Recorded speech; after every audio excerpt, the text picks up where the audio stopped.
ER doctors, cardiologists, and cardiac surgeons all know well that the diagnosis of acute aortic dissection can be extremely difficult.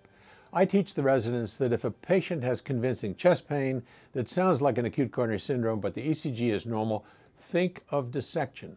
But that is painting with a very broad brush.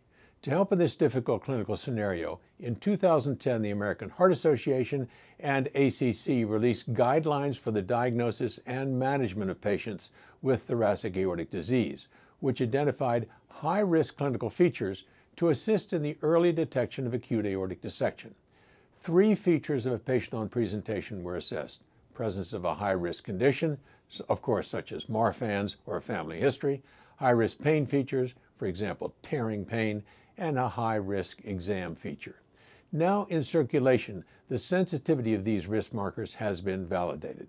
To do this, the researchers examined patients enrolled in the International Registry of Acute Aortic Dissection for 14 years. And an aortic dissection detection risk score of 0 to 3 was calculated on the basis of a number of risk categories in which patients met criteria.